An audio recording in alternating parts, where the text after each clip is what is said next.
Hi all അസ്സാം വലൈക്കും, welcome back to Fazees creations. അപ്പോൾ ഇന്നത്തേക്കുള്ള ബ്രേക്ക്ഫാസ്റ്റ് നമുക്ക് എത്തിയിട്ടുണ്ട്. ഒരു പണിയെടുക്കാതെ ഈ പൊതി ഇങ്ങനെ കഴിച്ചുകൊണ്ട് ബ്രേക്ക്ഫാസ്റ്റ് കഴിക്കുന്ന ഒരു സുഖമുണ്ടല്ലോ മക്കളെ, അതൊന്നും നിങ്ങളോട് പറഞ്ഞാൽ മനസ്സിലാവില്ല.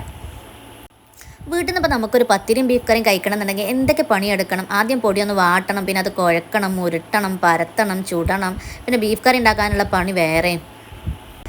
ഇതിപ്പോൾ ഉണ്ടല്ലോ, ഈ പൊതി ഇങ്ങനെ അയച്ചിട്ട് ബ്രേക്ക്ഫാസ്റ്റൊക്കെ കഴിക്കുമ്പോഴൊരു സുഖം ഉണ്ടല്ലോ, അതിപ്പോൾ ഞാൻ എങ്ങനെ നിങ്ങളോട് പറയാം. ഇതൊക്കെ മക്കൾക്കും കൊടുത്ത് ഞാനും കഴിച്ചിരിക്കുമ്പോഴാണ് കേട്ടോ അടുത്ത വീട്ടിലുള്ള ഇത്ത ഐസ്ക്രീം കൊടുത്തയക്കണത്. അത് പിന്നത്തേക്കൊന്നും വെച്ചില്ല കേട്ടോ, അപ്പം തന്നെ ആ പാത്രം കാലിയാക്കി കൊടുത്ത്. അല്ലെങ്കിൽ ഐസ്ക്രീം ഒന്നും കണ്ടാൽ എനിക്ക് പിടിച്ചിക്കാൻ പറ്റില്ല കേട്ടോ. ഇത്ത കുട്ടിയാക്കെന്നും പറഞ്ഞ് തന്നതാണെങ്കിലും കഴിച്ചത് പകുതി ഞാനാണ്.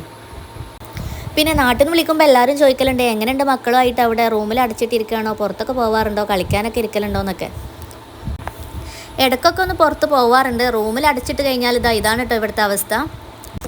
വെക്കേഷനിൽ എല്ലാ വീടുകളിലും നടക്കുന്ന ഈ ഒരു കലാപരിപാടി ഉണ്ടല്ലോ, ഇവിടെ നല്ല അടിപൊളിയായിട്ട് നടക്കുന്നുണ്ട്.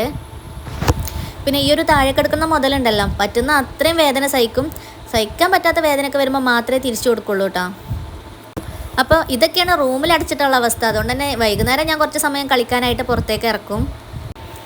അങ്ങനെ ഉച്ചത്തേക്കുള്ള ബിരിയാണിയും പാഴ്സൽ എത്തിയിട്ടുണ്ട്. ചുരുക്കി പറഞ്ഞാൽ ഇന്ന് എനിക്ക് വലിയ പണികളൊന്നും ഇല്ലാത്ത ദിവസമായിരുന്നു കേട്ടോ. ഇവിടെ ഈ തുറക്കലും കണ്ട് കണ്ടാൽ വിചാരിക്കും ഇത് മുഴുവനായിട്ടും ഇവിടെ തന്നെ കഴിക്കുന്നത്.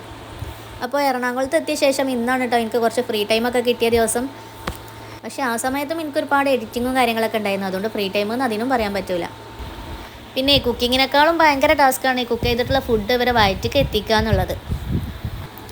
അങ്ങനെ എല്ലാവരും കൂടി ഇതൊക്കെ ഷെയർ ചെയ്ത് കഴിച്ചു. അപ്പോൾ ഇത്രയൊക്കെയുള്ളൂ ഇന്നത്തെ വീഡിയോ. ഇഷ്ടമായിട്ടുണ്ടെങ്കിൽ ലൈക്ക് ചെയ്യണം, ഷെയർ ചെയ്യണം. ചാനൽ ഇതുവരെ സബ്സ്ക്രൈബ് ചെയ്യാത്തവരാണെങ്കിൽ പ്ലീസ് ഒന്ന് സബ്സ്ക്രൈബ് ചെയ്തിട്ടും കൂടെ സപ്പോർട്ട് ചെയ്യണം.